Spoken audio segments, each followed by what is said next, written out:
الحمد للہ وسلام علی عباده الذین اصطفى اما بعد اعوذ باللہ من الشیطان الرجیم بسم اللہ الرحمن الرحیم وَإِذْ أَخَذَ رَبُّكَ مِنْ بَنِي آدَمَ مِنْ ظُهُورِهِمْ ذُرِّيَّتَهُمْ وَأَشْهَدَهُمْ عَلَىٰ أَنفُسِهِمْ أَلَسْتُ بِرَبِّكُمْ قَالُوا بَلَىٰ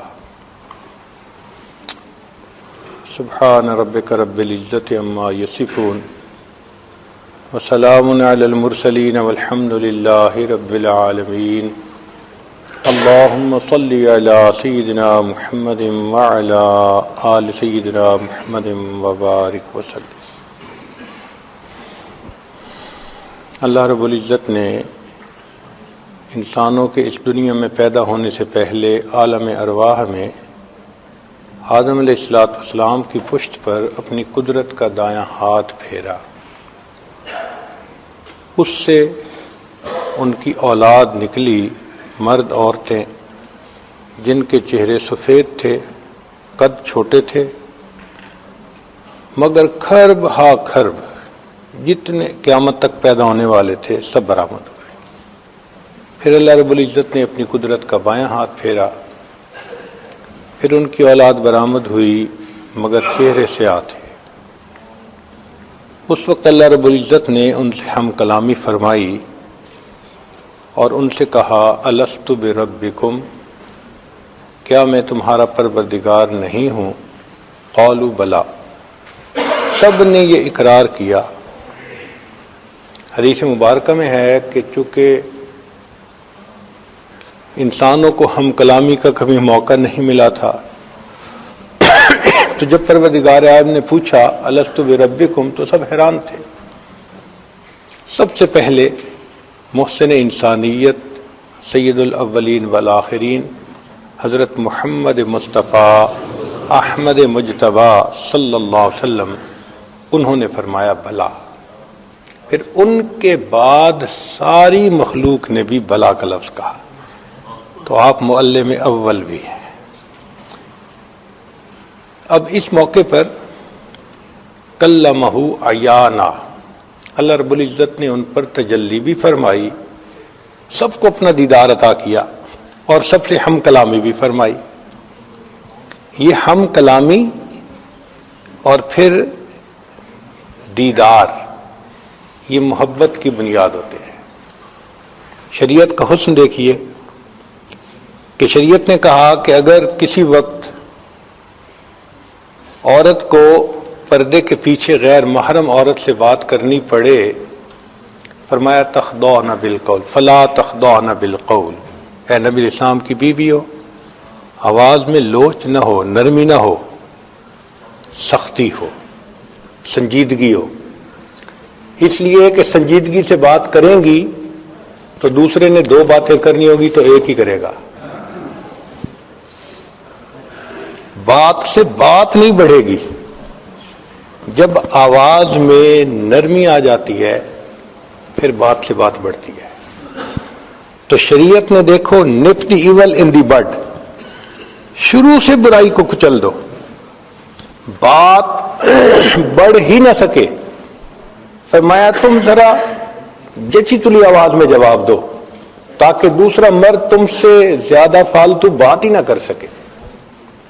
اس لیے کہ کلام جب ہوتا ہے تو یہ ابتدا ہوتی ہے، تو اصول یہ ہے کہ بات سے بات بڑھتی ہے، تو شریعت نے منع کر دیا۔ اور یہ بھی ایک عجیب بات ہے کہ جب بات ہونے لگ جائے تو پھر دیکھنے کو بھی دل کرتا ہے۔ چنانچہ 1,24,000 انبیاء کرام، مگر کسی نے اللہ تعالیٰ سے یہ نہیں کہا کہ اللہ میں آپ کو دیکھنا چاہتا ہوں سوائے حضرت موسیٰ علیہ السلام کے۔ وہ کیوں؟ وَكَلَّمَ اللَّهُ مُوسَىٰ تَكْلِيمًا، موسیٰ علیہ السلام سے اللہ تعالیٰ ہم کلامی فرماتے تھے، تو ہم کلامی کا نتیجہ ہوتا ہے کہ دیکھنے کو دل کرتا ہے۔ موسیٰ علیہ السلام نے کہا رب ارنی انظر الیک، میں آپ کو دیکھنا چاہتا ہوں۔ تو بات سے بات بڑھتی ہے، نمبر ایک۔ نمبر 2 کہ بات تک بات نہیں رہتی، پھر دیکھنے کو دل چاہتا ہے۔ تو شریعت نے کہا کہ دیکھو غیر محرم مرد اور عورت کا معاملہ ہے، نگاہیں بھی نیچی رکھو، مت دیکھو، بات بھی نہ کرو، اور اگر کرنے کی ضرورت بھی پیش آئے تو جچی تلی آواز، تاکہ اگلے کو زیادہ بات کرنے کا موقع ہی نہ ملے۔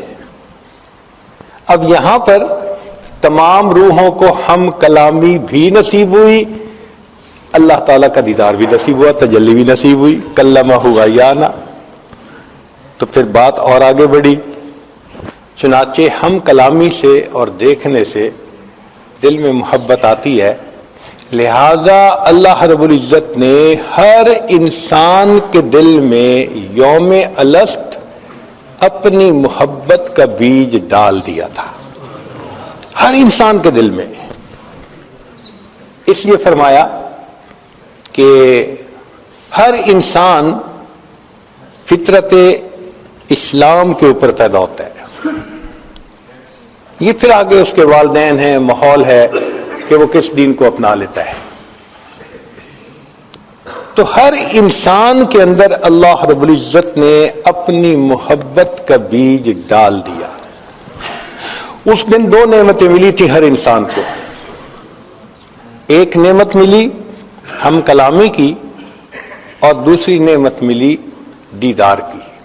اور 2 ہی برتن ہیں انسان کے پاس، ایک برتن کا نام ہے دھڑکتا ہوا دل، یہ عشق الہی کا برتن ہے، اور ایک کا نام ہے پھڑکتا ہوا دماغ، یہ علم الہی کا برتن ہے۔ تو سوز عشق بھی ملا اور کیف علم بھی ملا، یہ دونوں نعمتیں انسان کو وہاں سے ملی۔ چنانچہ ہر انسان فطری طور پر حسن کا قدردان ہے۔ حسن سے مراد صرف خوبصورت چہرہ نہیں، کوئی بھی چیز جس میں ریشو پرپورشن ٹھیک ہو، اچھا ہو، وہ دیکھنے میں ہر بندے کو اچھی لگتی ہے۔ بلڈنگ ہو تو اچھی لگتی ہے، کوئی سینری ہو تو دیکھنے میں اچھی لگتی ہے، کہیں کارپیٹ ایسا بنا ہو تو دیکھ کے اچھا لگتا ہے، ڈریس اچھا لگتا ہے، کوئی شخصیت ایسی ہو تو اچھی لگتی ہے۔ تو فطری طور پر اللہ نے ہر انسان کو حسن کا قدردان بنا دیا۔ اس کو حضرت شیخ الحدیث رحمۃ اللہ علیہ فرماتے ہیں، شاہد بزم ازل نے ایک نگاہ ناز سے، شاہد بزم ازل نے ایک نگاہ ناز سے عشق کو اس انجمن میں آشکارا کر دیا۔ ایک نگاہ ڈالی، ایک تجلی ڈالی، سارے انسانوں کو اللہ رب العزت نے عشق کا مزاج عطا فرما دیا، ہر بندے کو یہ اللہ نے عطا فرما دیا۔ چنانچہ ایک اور شعر لکھتے ہیں، بس ایک بجلی سی پہلے کون دی، پھر اس کے آگے خبر نہیں ہے، مگر جو پہلو کو دیکھتا ہوں تو دل نہیں ہے، جگر نہیں ہے۔ انسان اپنا دل دے بیٹھا اپنے پروردگار کو۔ حضرت شیخ الحدیث رحمۃ اللہ علیہ ایک اور شعر لکھتے ہیں اپنی کتاب میں، ازل سے حسن پرستی لکھی تھی قسمت میں، میرا مزاج لڑکپن سے آشکانہ ہے۔ بچے چھوٹے ہوتے ہیں نا تو ایک دوسرے کو کہتے ہیں کہ ہم ایک دوسرے کی آنکھوں میں دیکھتے ہیں پلک نہیں چھپکنی، تو وہ دیکھتے ہیں کتنا نان سٹاپ ہم پلک چھپ کے بغیر دیکھ سکتے ہیں۔ اس کھیل کا نام رکھا ہوا ہے آنکھیں لڑانا۔ تو حضرت شیخ الحدیث رحمۃ اللہ شعر فرماتے ہیں کہ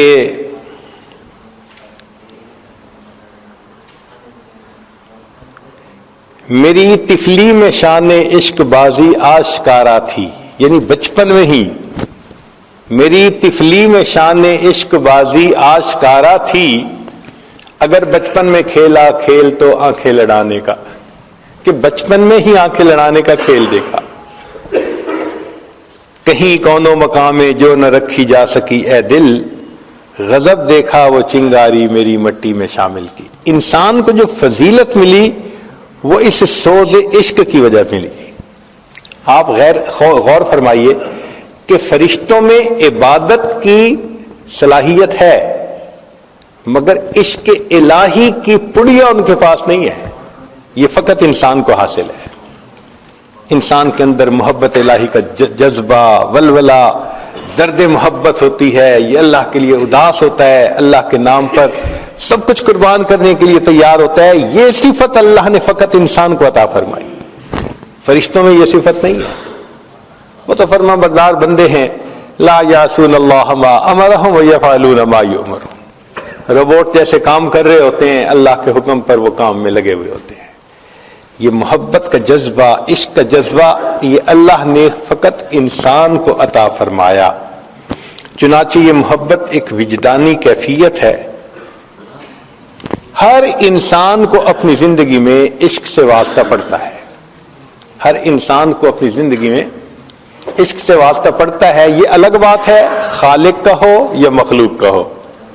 خالق کے عشق سے مراد وہ تمام محبتیں جو شریعت کے مطابق ہیں.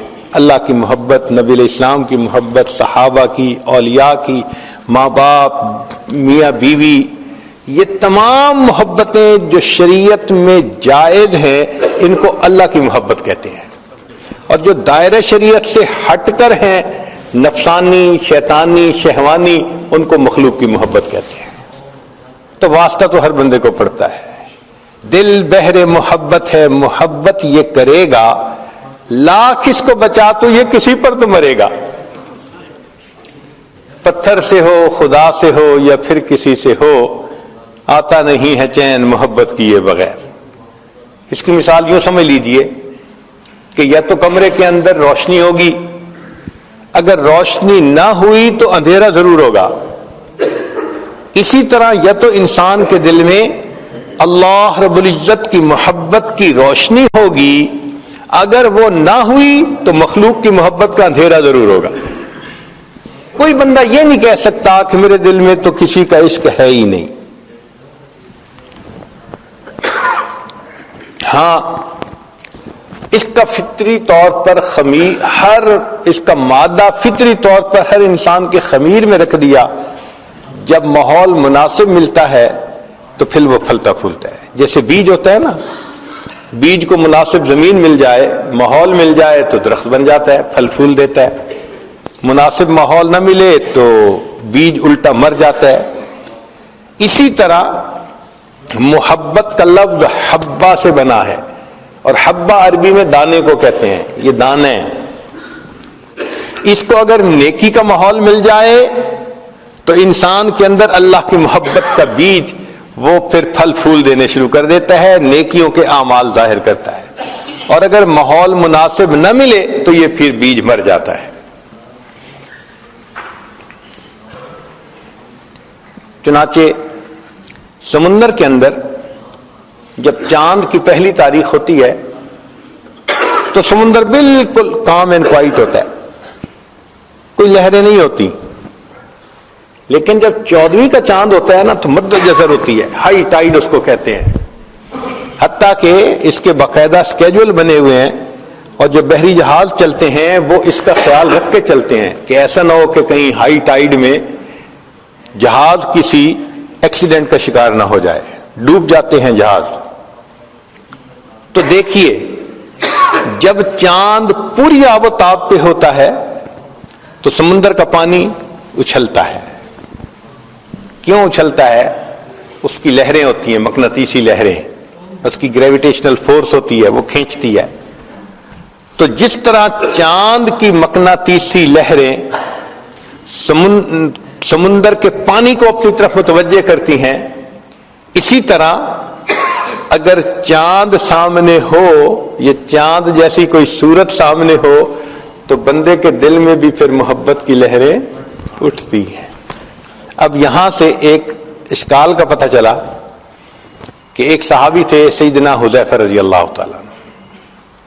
ایک دن اپنے گھر میں تھے، کہنے لگے نافق حنظلہ، حنظلہ منافق ہو گیا، اور یہ کہتے ہوئے نبی اسلام کی خدمت میں چل پڑے. راستے میں صدیق اکبر نے ملے، پوچھا کیا حال ہے؟ کہنے لگے نافق حنظلہ. بھائی کیوں؟ کہ جو نبی علیہ الصلوۃ والسلام کی مبارک صحبت میں دل کی کیفیت ہوتی ہے، گھر جاتے ہیں تو وہ نہیں ہوتی، تو یہ تو منافقت ہے، یہ تو درنگی ہے. تو صدیق اکبر کہنے لگے کہ ہاں یہ تو ہمارے ساتھ بھی ہوتا ہے، اور پوچھتے ہیں۔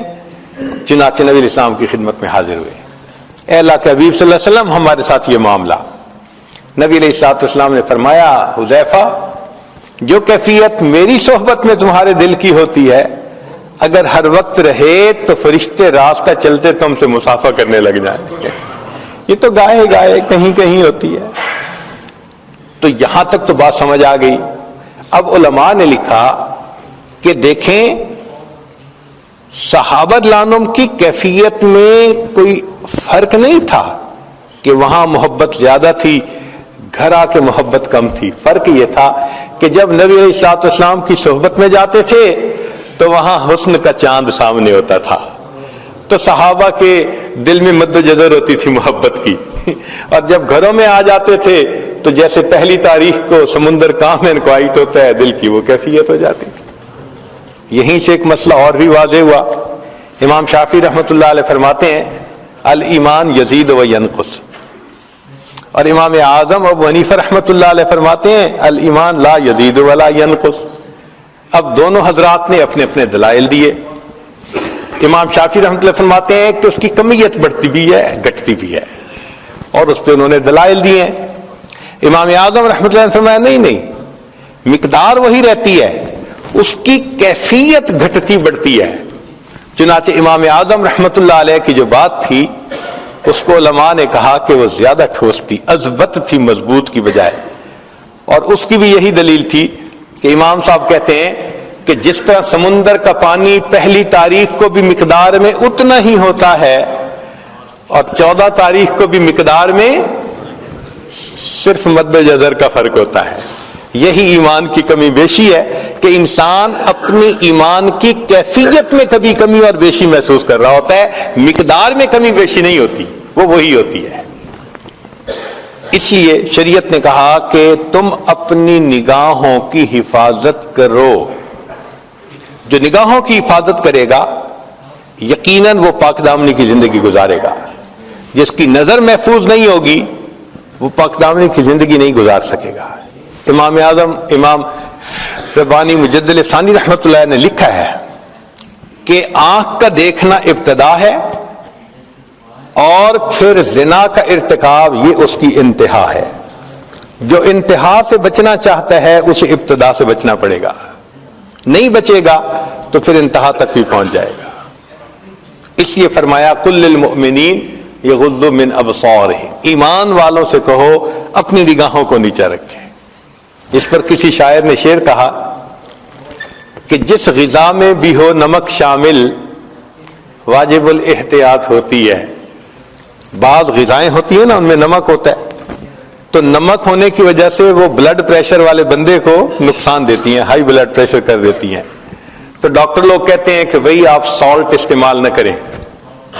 تو اس پر شاعر نے شعر کہا کہ جس غذا میں بھی ہو نمک شامل واجب الاحتیاط ہوتی ہے، جن کی صورت میں ہو نمک شامل واجب الاحتیاط ہوتے ہیں۔ کچھ صورتیں بھی ہوتی ہیں ان میں بھی نمکین صورتیں ہوتی ہیں۔ نمکین کیوں کہا کہ بار بار دیکھنے کو دل کرتا ہے، میٹھا بار بار نہیں کھانے کو دل کرتا، میٹھے سے بندہ تنگ آ جاتا ہے۔ چنانچہ ہم بچپن میں اپنے اسکول میں انگریزی کی کتاب میں سٹوری پڑھتے تھے، ایک بادشاہ کی کئی بیٹیاں تھیں، اس نے پوچھا کہ کون مجھ سے زیادہ محبت کرتا ہے؟ کسی نے کہا میں شہد کی طرح، کسی نے کہا میں مٹھاس کی طرح، کسی نے کوئی میٹھی چیز، سب نے میٹھی چیزوں کا تذکرہ کیا۔ ایک بیٹی نے کہا ابو مجھے آپ سے محبت ہے نمک کی طرح، تو باپ کو بڑا غصہ آیا، اس نے اس کو سزا دی۔ خیر سزا اس نے برداشت کر لی۔ پھر ایک وقت آیا کہ سب بچیوں کی شادی ہو گئی۔ اب جب شادی ہو گئی تو ایک دن بادشاہ اپنی اس بیٹی کے گھر آیا جس سے اس کو کہا تھا کہ مجھے آپ سے نمک کی طرح محبت ہے۔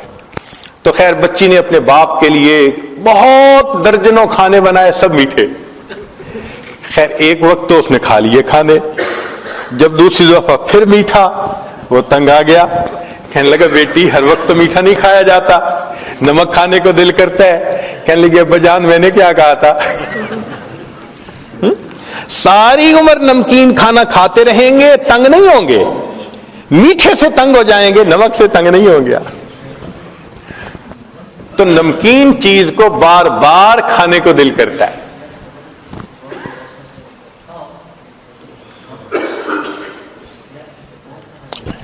اس لیے اس دنیا میں ہر انسان کے دل میں اللہ رب العزت کے ساتھ محبت ہوتی ہے، صرف ماحول ملنے کی بات ہوتی ہے. آپ دیکھیں کوئی بہت ہی گناہگار انسان ہو، گناہوں میں لتھڑا ہوا، اس کو بھی ذرا نیکی کے ماحول میں آپ لے کے آئیں، آپ دیکھیں اس کے اندر اللہ کی محبت کا جذبہ بیدار ہونا شروع ہو جائے گا. اس لیے نبی علیہ السلام نے فرمایا خیارکم فی الجاہلیت خیارکم فی الاسلام اذا فقہوا، کہ جو تم میں سے بدکاری میں آگے بڑھے ہوئے تھے جاہلیت میں، نیکی پر آئیں گے تم سے آگے بڑھ جائیں گے جب وہ سمجھ پا جائیں گے. تو جذبہ تو اندر ہوتا ہے نا بندے کے.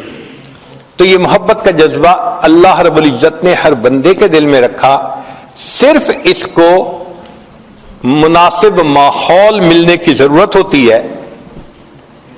چنانچہ اس کائنات میں جتنا اللہ رب العزت کو چاہا گیا، جتنا اللہ تعالی سے محبت کی گئی، جتنا ٹوٹ کے اللہ سے پیار کیا گیا، جتنا تنہائیوں میں اللہ کو یاد کر کے آنسو بہائے گئے، جتنا راتوں کو اللہ کو پکارا گیا یا اللہ کے لیے انسان اداس ہوا، کوئی دوسری ہستی ایسی نہیں کہ جس سے اتنی محبت کی گئی ہو. یہ فقط اللہ کی شان ہے. ہم ہوئے، تم ہوئے کہ میر ہوئے، اس کی زلفوں کے سب اسیر ہوئے، سب اللہ کے چاہنے والے ہیں. نداں نما گل خنداں چ رنگ بو دارد، کہ مرغ ہر چمنے گفتگوئے او دارد. میں نہیں جانتا کہ اس مسکرانے والے پھول کی رنگ اور خوشبو کیسی ہے کہ باغ کے ہر پرندے کو میں نے اسی پھول کی گفتگو کرتے ہوئے سنا ہے. تو اللہ رب العزت کا بھی یہی معاملہ. جتنے آپ سب حضرات یہاں آئے بیٹھے ہیں، اللہ کی محبت آپ کو کھینچ کے لائی ہے. ہر بندے کے دل میں ہوتی تو ہے نا، ہاں کم یا زیادہ یہ الگ چیز ہے. اب دیکھیے پانی، اگر آپ گرمی کے موسم میں ٹیپ واٹر کو لیں، آپ کہیں گے جی ٹھنڈا پانی ہے، مجھے گرم چاہیے. اب عام حالات میں برف کے بغیر تھا تو اس کو گرم کہا. پھر ایک وہ بھی پانی گرم ہوتا ہے جس سے ہاتھ دھلواتے ہیں، نیم گرم، اور ایک چائے کے لیے بھی کھولتا ہوا پانی گرم. تو تینوں کے لیے لفظ تو گرم کا استعمال ہوا، مگر ایک کم گرم تھا، ایک درمیانہ گرم تھا، ایک زیادہ گرم تھا. اسی طرح محبت ہر ایمان والے کے دل میں اللہ کی ہوتی ہے. جس نے بھی کلمہ پڑھا اس کے دل میں اللہ کی محبت موجود ہے. بس اتنا فرق ہے کہ کسی کے دل میں ذرا کم ہوتی ہے، کسی کے دل میں درمیانی ہوتی ہے، اور کسی کے دل میں بہت گرم ہوتی ہے، ٹھاٹھے مار رہی ہوتی ہے. یہیں سے فرق پڑ جاتا ہے. اور ان محفلوں میں، مسجدوں میں آ کے ہم نے اسی محبت کو اور بڑھانا ہوتا ہے تاکہ ایک جذبہ محبت کا دل میں آ جائے اور انسان کے لیے پھر اللہ رب العزت کی عبادت کرنی آسان ہو جائے. اگر یہ محبت الہی انسان کے دل میں نہ ہو تو پھر انسان کی قیمت ہی کیا ہے. چنانچہ فرمایا کچھ اور ہی نظر آتا ہے کاروبار جہاں، نگاہ شوق اگر ہو شریک بے نائی، نگاہ شوق میسر نہیں اگر تجھ کو، تیرا وجود ہے قلب و نظر کی رسوائی. اگر انسان کے اندر عشق والی نظر ہی نہیں تو پھر اس کے اندر ہے کیا؟ پھر اس کو دوسرے جانداروں پر فضیلت کس لحاظ سے ہے؟ اسی لیے تو ہے کہ یہ اللہ رب العزت سے محبت کرتا ہے، اللہ رب العزت کے اوپر اپنی جان دیتا ہے. عقل و دل و نگاہ کا مرشد اولی ہے عشق. عقل و دل و نگاہ کا مرشد اولی ہے عشق. عشق نہ ہو تو شرع و دین بت قدائے تصورات. اگر دین سے محبت الہی کو نکال دیا جائے تو پیچھے چند تصورات کے اور کیا بچتا ہے؟ تو اصل چیز تو اللہ کی محبت ہے. یہ پوری شریعت کا نچوڑ ہے. چنانچہ مومن کی زندگی کو دیکھیں، اس میں عاشق کی تمام علامتیں پائی جاتی ہیں. مثلا کوئی بھی عاشق ہوگا، سب سے بڑی علامت کہ وہ بار بار محبوب کے گھر کی طرف چکر لگائے گا، اس کا گزارا نہیں ہوتا۔ مومن کو دیکھو، کم از کم دن میں 5 مرتبہ اپنے گھر سے اللہ کے گھر کی طرف، جیسے اذان سنی بھاگتا ہے، ایک نماز پڑھی دوسری اذان سننے کے لیے انتظار۔ نبی علیہ الصلوۃ والسلام فرمایا کرتے تھے ارحنی یا بلال، بلال میری آنکھوں کو ٹھنڈک پہنچا دے، اذان دے کر میرے دل کو ٹھنڈک دے دے۔ نبی علیہ الصلوۃ والسلام کو اذان اتنی اچھی لگتی تھی، چنانچہ سیدہ شریکہ لانا فرماتی ہیں کان رسول اللہ صلی اللہ علیہ وسلم یحدثنا ونحدثہ، کہ نبی علیہ السلام ہم سے گفتگو کر رہے ہوتے تھے، ہم نبی علیہ السلام سے گفتگو کر رہے ہوتے تھے، لیکن جیسے ہی اذان کی آواز آتی تھی کأنہ لم یعرفنا ولم نعرفہ، ایسے نبی علیہ السلام اذان کی آواز سن کے ہو جاتے تھے وہ ہمیں نہیں پہچانتے، ہم ان کو نہیں پہچانتے، بیگانہ ہو جاتے تھے۔ کیوں؟ اس وقت نماز کے لیے مسجد میں تشریف لے آتے تھے۔ ایک اور حدیث مبارکہ میں فرمایا کہ وَإِذَا سَمِعَ الْأَذَانَ كَأَنَّهُ لَا يَعْرِفُ أَحَدٌ مِّنَ النَّاسِ، نبی علیہ السلام ایسے ہوتے تھے کسی بندے کو پہچانتے ہی نہیں ہیں، جیسے بس محبوب کی آواز آ جاتی تھی کانوں میں، اللہ اکبر، اب ہر طرف سے ہٹ کٹ کے مسجد کی طرف جانے کی تیاری ہو جاتی ہے۔ تو مومن دن میں 5 مرتبہ اپنے محبوب کے گھر کی طرف وضو کر کے چلتا ہے۔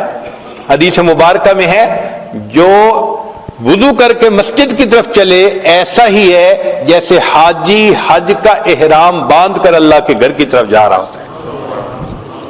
تو دیکھو چکر لگے نا مسجد کے، اور مسجد میں آ کے پرسکون، المؤمن فی المسجد کالسمک فی الماء، جیسے پانی میں مچھلی پرسکون ہو جاتی ہے، مومن مسجد میں آتا ہے تو اس طرح پرسکون ہو جاتا ہے، کیونکہ محبوب کا گھر ہے، یہاں اللہ رب العزت کی محبت کا جذبہ پورا ہوتا ہے۔ ہمارے اکابر نماز کو حاکم وقت کی بیگار سمجھ کے نہیں پڑھتے تھے، ہمارے اکابر نماز کو حاکم وقت کی بیگار سمجھ کے نہیں پڑھتے تھے بلکہ سبب لقائے یار سمجھ کے پڑھا کرتے تھے۔ تو اللہ سے ملاقات کا ذریعہ ہے۔ آج جن کو تعلق ہوتا ہے تھوڑی دیر بعد فون، پھر فون ہٹتا ہے، کچھ کام کیا نہ کیا دوبارہ پھر فون، یہ بار بار فون، کبھی فون کو دیکھ رہے ہوتے ہیں میسج آیا کہ نہیں آیا، کوئی مسڈ کال آئی کہ نہیں آئی۔ تو جس طرح محبوب کے فون کا انتظار ہوتا ہے، مومن کو اللہ رب العزت کے گھر پہنچنے کے لیے اذان سننے کا ایسے انتظار ہوا کرتا ہے۔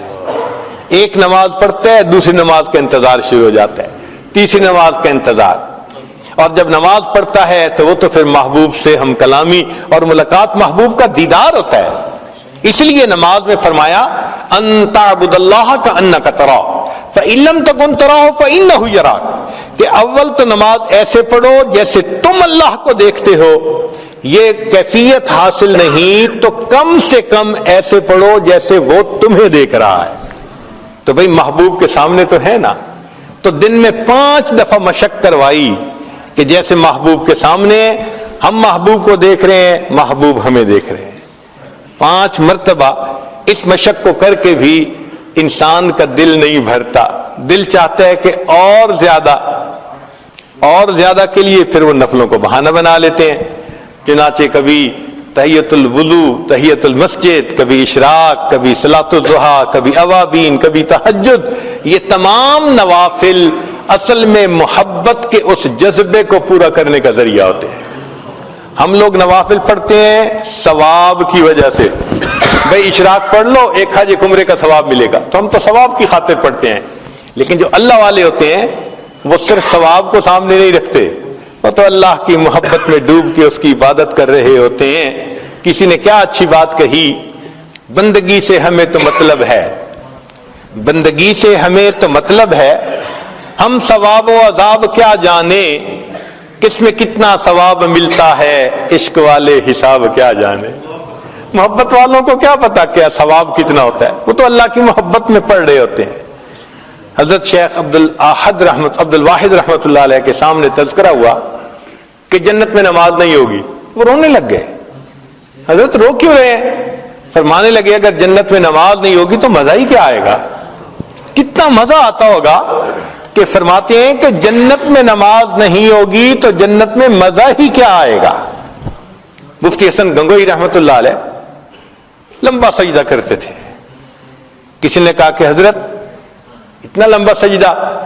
مان لگے جب میں سجدہ کرتا ہوں میری کیفیت ایسی ہوتی ہے، میں نے اپنے آقا کے قدموں پہ سر رکھ دیا، میرا سر اٹھانے کو دل نہیں چاہتا۔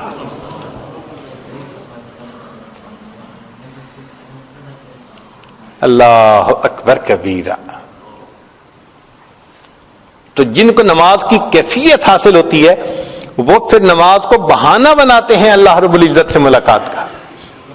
حضرت حاجی صاحب کے سامنے کسی نوجوان نے جنت کے تذکرے شروع کیے اور حور و قصور کی باتیں کی، خاموشی سے سنتے رہے۔ جب سب باتیں سن لی تو آخر پہ فرمانے لگے اگر قیامت کے دن مجھ پر اللہ کا فضل ہو گیا تو میں تو عرض کروں گا اللہ مجھے اپنے عرش کے نیچے مصلی کی جگہ عطا فرما دیجیے، مصلی کی جگہ عطا فرما دیجیے۔ نماز میں ایسا مزہ ملتا ہے ان لوگوں کو، اللہ اکبر کبیرہ۔ اسی لیے نماز اہتمام سے پڑھیں اور نوافل جہاں پڑھنے کا موقع ملے کبھی نہ چھوڑیں۔ نوافل جہاں پڑھنے کا موقع ملے اس کو نہ چھوڑیں۔ دو وجوہات ہیں، ایک تو یہ کہ معلوم نہیں کس جگہ کا کیا ہوا سجدہ میرے اللہ کو پسند آ جائے، ہم نہیں جانتے، تو کیا پتا کون سا سجدہ پسند آ جائے، اس لیے نفل کا موقع مل رہا ہے تو ضرور پڑھو، چھوڑنا نہیں چاہیے۔ اور دوسری بات یہ کہ جو نوکر ذاتی وقت میں مالک کا کام کرتا ہے نا تو مالک کو زیادہ پیارا لگتا ہے۔ دیکھیں ڈیوٹی میں تو ہر کوئی کام کرتا ہے۔ اب آپ کا اگر ایک خادم کہے او جی میں آتے ہوئے آپ کے لیے بڑا اچھا شہد مل رہا تھا، مجھے آدھا گھنٹہ لگا، میں شہد لے کے آیا ہوں، لو پورے دن کی ڈیوٹی سے وہ محبت دل میں نہیں آنی جو اس آدھے گھنٹے شہد لانے کی وجہ سے دل میں محبت آ جائے گی کہ اس نے ذاتی وقت میں میرا کام کیا۔ اس لیے ایک ہوتا ہے ضابطے سے لینا اور ایک ہوتا ہے رابطے سے لینا، دو باتیں ہوتی ہیں، ایک ہوتا ہے ضابطے سے لینا اور ایک ہوتا ہے ضابطے سے تو تھوڑا ہی ملا کرتا ہے، ضابطے کے مطابق ملتا ہے۔ مثال کے طور پہ آپ نے گھر میں ڈرائیور رکھا اور اس کی تنخواہ آپ نے متعین کر دی جی کہ آپ کو اتنی ملے گی، تو آپ ہر مہینے اس کو اتنی تنخواہ دے دیتے ہیں۔ ایک دن آپ نے دیکھا کہ وہ ڈرائیور بڑا پریشان، تو آپ پوچھتے ہیں کیا ہوا؟ وہ کہتے ہیں میں بہت پریشان ہوں، بیٹی کی شادی ہے، تاریخ قریب آ گئی، میں غریب آدمی ہوں، کچھ بنا نہیں سکا، اب سمجھ نہیں آ رہی کہ میں بیٹی کے ہاتھ کیسے پیلے کروں، کیسے اس کو رخصت کروں۔ اب اس نے 2 منٹ آپ کے ساتھ اپنا رابطہ کیا تو پہلے ہر مہینے آپ اس کو 1000 پاؤنڈ دیتے تھے بالفرض، اب آپ اس کو ماشاءاللہ 5000 پاؤنڈ دے دیں گے، اچھا بھائی جاؤ بیٹی کی شادی کرو۔ اب 2-4 منٹ کی قیمت 5000 پاؤنڈ تو نہیں ہے نا، لیکن کیوں اس کو دے دیا؟ اس نے رابطہ کیا، تو رابطے سے جو ملتا ہے وہ بہت زیادہ ہوتا ہے۔ اب ایک مسئلہ یہاں سے اور سمجھ بھی آ گیا، بعض اوقات کہتے ہیں کہ جی 2 نفل اشراق کے پڑھنے سے ایک حج اور ایک عمرے کا ثواب، وہ جی حج پہ تو بڑا وقت لگتا ہے، پیسہ لگتا ہے، فرض ہوتا ہے، تو حج اور عمرے کا ثواب 2 نفل پہ؟ جی ہاں، یہ ضابطے سے نہیں وہ بندہ لے رہا، یہ بندہ رابطے سے اللہ سے لے رہا ہے۔ ذاتی وقت ہے نا اس کا، کوئی فرض تو نہیں ہے نا اشراق کی نماز پڑھنا، تو جب نفلی وقت میں ذاتی وقت میں وہ آقا کی خدمت کر رہا ہے، اب آقا کی مرضی ہے ان نفلوں پہ جتنا چاہے انعام عطا فرمائے۔ تو نفلوں کو نہیں چھوڑنا چاہیے، جہاں موقع ملے ضرور پڑھیں، کیا پتا کس جگہ کا سجدہ میرے اللہ کو پسند آ جائے۔ تو ایک نشانی تو یہ ملی مومن میں کہ دوڑ دوڑ کے بھاگ بھاگ کے اپنے محبوب کے گھر کے چکر لگاتا ہے۔ دوسری بات، محبوب پہ اپنا مال لٹانا۔ دنیا داروں کو دیکھا کہیں تعلق ہوتا ہے تو گفٹ بھیجے جا رہے ہیں، دیے جا رہے ہیں، اور مال لٹایا جا رہا ہے، شاپنگ کروائی جا رہی ہے. تو مومن کو دیکھو اللہ کے حکم پہ زکوٰۃ بھی دے رہا ہے، صدقات بھی دے رہا ہے، اللہ کے راستے میں مال لٹا رہا ہوتا ہے نا، دے رہا ہوتا ہے نا اللہ کے راستے میں. تو مومن بھی اللہ کے نام پہ اپنا مال لٹاتا ہے. بلکہ حدیث مبارکہ میں ہے کہ جب رمضان کا مہینہ آتا تھا اللہ کے محبوب صلی اللہ علیہ وسلم اپنے دونوں ہاتھوں سے مال اللہ کے راستے میں صدقہ فرمایا کرتے، اتنا صدقہ کرتے تھے اللہ کے راستے میں. تو مومن خوش ہوتا ہے اللہ کے راستے میں اپنا مال دے کر. سیدنا ابراہیم علیہ السلام اپنے بکریوں کو چراتے ہوئے آ رہے ہیں، ایک آدمی قریب سے گزرا اور گزرتے ہوئے اس نے یہ پڑھا سبحان ذی الملک والملکوت سبحان ذی العزت والعظمت والہیبت والقدرت والکبریاء والجبروت. جب اس نے اللہ کی تعریف اتنے اچھے الفاظ سے کی، ابراہیم علیہ السلام کا دل مچل گیا. دل نے کہا ایک مرتبہ پھر اپنے محبوب کی بات سنو، اے بھائی ذرا یہ الفاظ پھر کہہ دے. اس نے کہا جس کے بدلے کیا دیں گے؟ اچھا بھئی آدھا بکریاں کا ریوڑ جو ہے نا وہ آپ کا ہو گیا، یہ الفاظ کہہ دیجئے. اس نے پھر کہہ دیے. اب جب دوبارہ یہ تعریف سنی تو دل پھر مچل اٹھا. دل نے کہا کہ پھر سنے، بھائی ایک مرتبہ اور کہہ دیجئے. بھائی اب کیا دیں گے؟ بھائی بقیہ آدھا ریوڑ بھی آپ کا ہو گیا. اس نے پھر یہ کلمات پڑھے. جب پھر کلمات پڑھے تو دل نے کہا ہوتی رہے ثنا تیرے حسن و جمال کی، اے محبوب تیرے حسن کی یہ باتیں کرتا رہے، عظمت کی بات کرتا رہے، میں سنتا رہوں. اے بھائی ایک مرتبہ اور کہہ دو. اس نے کہا اب تو بکریاں بھی نہیں، اب کیا دیں گے؟ فرمایا ان بکریوں کو چرانے کے لیے چرانے والے کی ضرورت ہوگی، میں تمہاری بکریاں چرا دیا کروں گا، تم یہ الفاظ کہہ دو. جب یہ کہا تو وہ کہنے لگا ابراہیم علیہ السلام مبارک ہو، میں فرشتہ ہوں، اللہ نے مجھے آپ کے پاس بھیجا تھا، جاؤ میرے خلیل کے سامنے اور جا کر میری تعریف کرو اور دیکھو وہ میرے نام کے کیا دام لگاتا ہے. جن کے دل میں اللہ کی محبت ہوتی ہے وہ اپنے آپ کو قربان کرنے کے لیے تیار ہو جاتے ہیں. تو یہ صفت بھی مومن کے اندر بدرجہ اتم پائی جاتی ہے.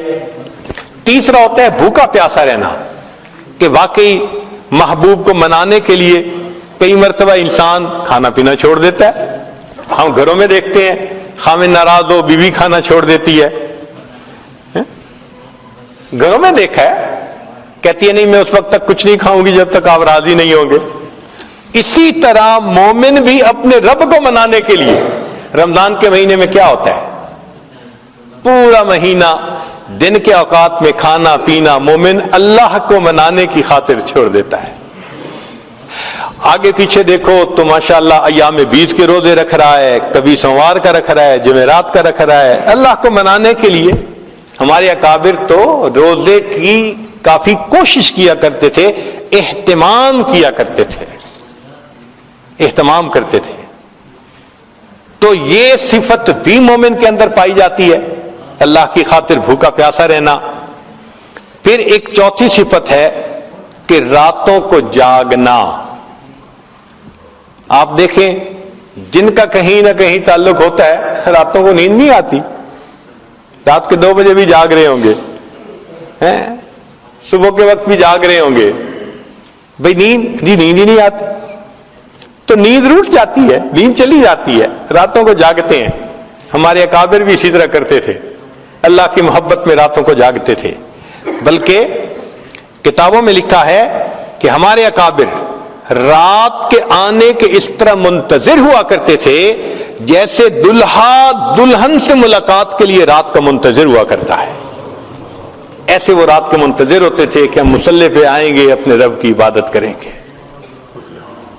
تذکرۃ الحفاظ میں ایک عجیب بات لکھی کہ ایک نوجوان تھا، حافظ قرآن تھا، اور اس کی عادت تھی کہ وہ رات کو عشاء کے بعد نوافل پڑھتا تھا اور تہجد تک قرآن پڑھتا رہتا تھا. یہ روز کی معمول تھا اس کا. اللہ کی شان دیکھیں کہ اس نے ایک دن نکاح کیا. جب نکاح کیا تو پھر بیوی کے پاس آیا، بیوی سے بات چیت ہوئی تو بات چیت میں دونوں نے کہا کہ ہم ایسے کرتے ہیں کہ 2 رکعت نفل پڑھ کے اپنی ازدواجی زندگی کی پھر ابتدا کرتے ہیں. کہنے لگے ہاں بہت اچھا. چنانچہ خاوند نے بھی نیت باندھ لی, پیچھے بیوی نے بھی الگ نیت باندھ لی. اب بیوی نے تو جلدی سے 2 رکعت پڑھ لی اور انہوں نے جو تلاوت شروع کی تو چونکہ ایک معمول تھا پوری زندگی کا, وہ قرآن پڑھتے رہے, انہیں خیال ہی نہ رہا کہ کوئی میرے انتظار میں ہے. جب معمول کے حساب سے سلام پھیرا تو بیوی کو بیٹھے دیکھا تو بیوی نے کہا آپ خود بھی تھکے اور آپ نے مجھے بھی تھکا دیا. تو کہنے لگے اچھا ابھی تو میں فجر پڑھنے جا رہا ہوں, فجر کے بعد آؤں گا تو پھر ملیں گے. یہ کہہ کے آ گئے, فجر کی نماز پڑھی, فجر میں دوستوں سے ملاقات ہوگی. اب دوست تو پھر یار ہوتے ہیں نا, پوچھتے ہیں. کسی نے کہا سناؤ مہمان کو کیسے پایا, جھوٹ کا تو زمانہ نہیں تھا کہ جھوٹ بول کے کچھ کہہ دیتے. تو انہوں نے بتا دیا ابھی ملاقات نہیں ہوئی. تو کسی نے کہا تو کیسا مرد ہے, پہلی رات کہتے ہیں کہ بیوی سے ملاقات ہی نہیں ہوئی. تو جب انہوں نے تانا دیا تب اس نوجوان نے کہا کہ اللہ کی قسم میں نے 2 رکعت کی نیت باندھی تھی, قرآن کی لذت نے مجھے بات ہی بھلا دی کہ بیوی میرے انتظار میں بیٹھی. تو اللہ والے بھی اللہ کی خاطر راتوں کو جاگتے ہیں. مجھ کو نہ اپنا ہوش نہ دنیا کا ہوش ہے, بیٹھا ہوں مست ہو کے تمہارے جمال میں, تاروں سے پوچھ لو میری روداد زندگی, راتوں کو جاگتا ہوں تمہارے خیال میں. اللہ کی یاد میں راتوں کو جاگ رہے ہوتے ہیں. اللہ کے حبیب صلی اللہ علیہ وسلم بھی راتوں کو اسی طرح جاگتے. سیدہ صدیقہ عنہا فرماتی ہیں کہ نبی علیہ الصلوۃ والسلام تشریف لائے, میرے پاس لیٹ گئے, کچھ دیر بعد فرمانے گزری نہیں, اے عائشہ چھوڑ میں اپنے رب کی عبادت کرتا ہوں. پھر اللہ کے حبیب صلی اللہ علیہ وسلم مصلی پہ آئے, پھر اتنا روئے کہ آپ کے آنسو کے ٹپکنے کی آوازیں مجھے ایسے لگ رہی تھی جیسے بارش کے قطروں کی گرنے کی آواز ہوتی ہے.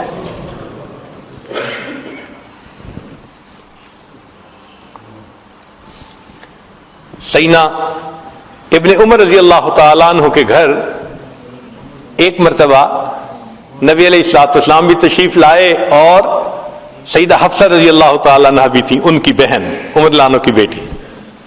کھانا کھایا, دیر ہو گئی. ابن عمر لانو نے آفر کر دی اللہ کے وسلم یہی آرام فرما لیجئے. تو نبی علیہ السلام وہی آرام فرمانے لگے کمرے میں. اب ام المؤمنین حفصہ رضی اللہ تعالیٰ عنہ بھی ساتھ لیتی ہیں, نبی علیہ السلام بھی لیتے ہیں. ام المومنین فرماتی ہیں کہ کچھ دیر کے بعد میں نے دیکھا کہ کوئی مائع چیز میرے چہرے کے اوپر گر رہی ہے. میں نے ہاتھ لگایا تو گرم گرم پانی, آنسو. تو میں حیران, جب اٹھ کے دیکھا تو اللہ کے محبوب صلی اللہ علیہ وسلم کی آنکھوں سے آنسو گر رہے تھے, اور میں چونکہ ساتھ ایک ہی تکیے پہ لیٹی ہوئی تھی تو وہ میرے چہرے کے اوپر بھی آ رہے تھے. تو میں نے کہا ما یہ کی, اے اللہ کے وسلم آپ کیوں رو رہے ہیں؟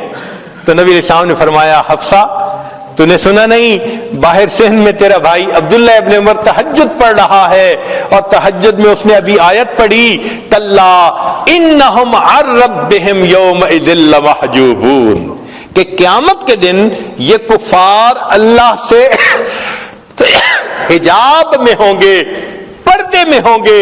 یہ آیت سن کر مجھے رونا آ گیا, اللہ میری امت کو حجاب کا عذاب عطا نہ فرمانا.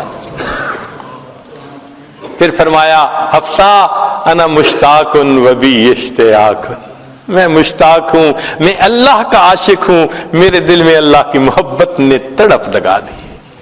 تو مومن تو اللہ کی خاطر راتوں کو جاگتا ہے, عبادت میں لگا رہتا ہے. 5ویں خوبی کہ کبھی کبھی محبوب کو منانے کے لیے انسان ضد کر کے بیٹھ جاتا ہے کہ جی بس میں تو آپ کے قدموں میں بیٹھا ہوں, جب تک نہیں مانیں گے میں قدموں میں سے نہیں اٹھوں گا. یہ ڈیرے ڈالنا یہ بھی منانے کا ایک طریقہ ہے. جیسے حضرت تھانوی رحمۃ اللہ علیہ, ان کے ایک اجل خلیفہ تھے حضرت خواجہ عزیز الحسن مجذوب رحمۃ اللہ علیہ, خانقاہ میں تھے, تربیت اصلاح کے لیے رہتے تھے. ایک مرتبہ ان سے ذرا بڑی غلطی ہو گئی, تو جب غلطی ہوئی تو سرزنش کے لیے حضرت نے فرمایا کہ اچھا اپنی گٹھڑی سر پہ اٹھاؤ اور مسجد سے نکل جاؤ. اصلاح کے لیے ایسی بات کرنی پڑتی ہے. اب چونکہ تعمیل حکم کرنی تھی, انہوں نے اپنا بستر اٹھایا, مسجد سے تو باہر قدم رکھا مگر دروازے کے اوپر ہی بیٹھ گئے. کہنے لگے بھئی حضرت نے یہی کہا تھا نا کہ مسجد سے نکل جاؤ، تو میں مسجد سے نکل گیا، یہ تو نہیں کہا تھا کہ دروازے سے بھی دور کہیں چلے جاؤ، تو میں تو دروازے پہ بیٹھا ہوں۔ اب کیا ہوتا، جو آنے والا آتا دروازہ کھولتا، یہ یوں کر کے دیکھتے حضرت کے چہرے پہ نظر پڑ جاتی، پھر کوئی اور آتا پھر چہرے کو دیکھ لیتے، 1 دن 2 دن۔ اب حضرت تھانوی رحمۃ اللہ بھی بڑے حیران کہ میں نے کہا تھا چلے جاؤ، یہ پھر دروازے پہ بیٹھ گیا۔ تو حضرت نے کسی بندے کو بھیجا، بھئی جاؤ اس سے پوچھو یہ چاہتا کیا ہے، کیوں بیٹھا ہے یہاں۔ تو جب اس نے جا کے پوچھا تو شاعر تھے نا، انہوں نے آگے شعر میں جواب دیا، اگر تو در نہ کھولے گا تو میں بھی در نہ چھوڑوں گا، اگر تو در نہ کھولے گا تو میں بھی در نہ چھوڑوں گا، حکومت اپنی اپنی ہے، ادھر تیری ادھر میری۔ آپ کو نکالنے کا اختیار ہے اور میں دروازہ نہیں چھوڑتا، یہ میرا اختیار۔ حضرت اتنا خوش ہوئے کہ اسی وقت ان کو واپس بلا لیا۔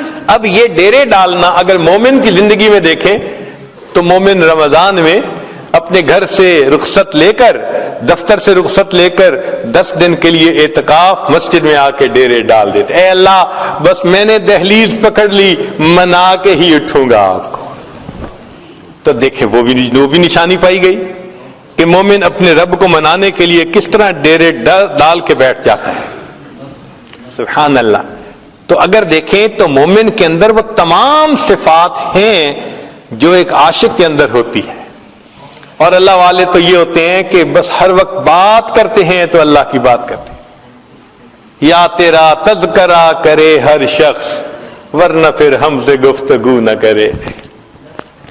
ان کا دل چاہتا ہے جو بات ہو بس اللہ ہی کی بات ہو، ایسے ان کا دل چاہتا ہے، کیونکہ اللہ تعالیٰ ان کے دل میں بس جاتے ہیں، اللہ ان کے دل میں آ جاتے ہیں، اللہ ان کے دل میں سما جاتے ہیں، بلکہ سچ بات کہوں اللہ ان کے دل میں چھا جاتے ہیں۔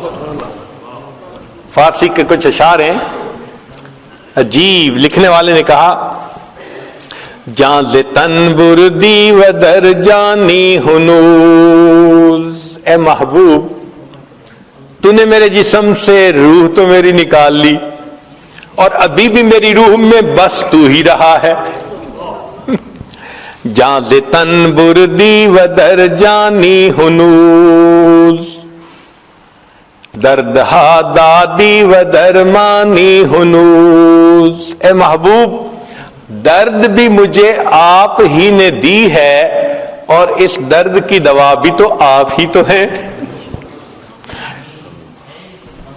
جاں ز تن بردی و در جانی ہنوز، دردہا دادی و درمانی ہنوز، اشکارا سینہ انبش کافتی، ہم چنا در سینہ پنہانی ہنوز، اے محبوب آپ نے میرے سینے کو چیر چیر کے کھول کے رکھ دیا، عجیب بات ہے کہ اس کے باوجود میرے دل میں چھپے ہوئے آپ ہی ہیں۔ اشکارا سینہ انبش کافتی، ہم چنا در سینہ پنہانی ہنوز، ملک دل کر دی خراب از تیغ ناز، اے محبوب آپ نے ناز کی تلوار سے میرے دل کو تہ بالا کر کے رکھ دیا، نہ کوئی دنیا کی خواہش چھوڑی نہ کوئی آخرت کی خواہش چھوڑی، ہر تمنا دل سے رخصت ہو گئی۔ آپ نے ناز کی تلوار سے میری ہر تمنا کو میرے دل سے نکال دیا، مگر عجیب بات ہے، اندری ویران سلطانی ہنوز، ہر تمنا کو رخصت کر دیا، اور اس ویرانے میں بھی ابھی حکومت ہے تو آپ ہی کی ہے۔ عجیب، سبحان اللہ۔ جاں ز تن بردی و در جانی ہنوز، دردہا دادی و درمانی ہنوز، اشکارا سینہ انبش کافتی، ہم چنا در سینہ پنہانی ہنوز، ملک دل کر دی خراب از تیغ ناز، اندری ویران سلطانی ہنوز۔ اور آخری شعر تو بڑا ہی عجیب ہے، کہتے ہیں قیمت خود ہر دو عالم گفتئی، اے محبوب آپ نے اپنی قیمت دو عالم لگائی ہے کہ میری خاطر دنیا اور آخرت دونوں کی خواہش کو قربان کر دو۔ اے محبوب تو نے اپنی قیمت دنیا آخرت کی خواہش دل سے نکال دینا کہ صرف اللہ کی طلب رہے، ہر طلب دل سے مٹ جائے۔ قیمت خود ہر دو عالم گفتئی، اے محبوب آپ نے اپنی قیمت دو عالم کو قربان دینا کہا ہے۔ نرخ بالا کن کے ارزانی ہنوز، اے محبوب قیمت بڑھا دیجئے، آپ نے تو بڑا سستا سودا کر لیا۔ آپ کی خاطر دو جہان قربان کرنے کون سے مشکل کا؟ جن کے دل میں اللہ کی محبت ہوتی ہے یوں اللہ کے لیے قربان ہوتے ہیں۔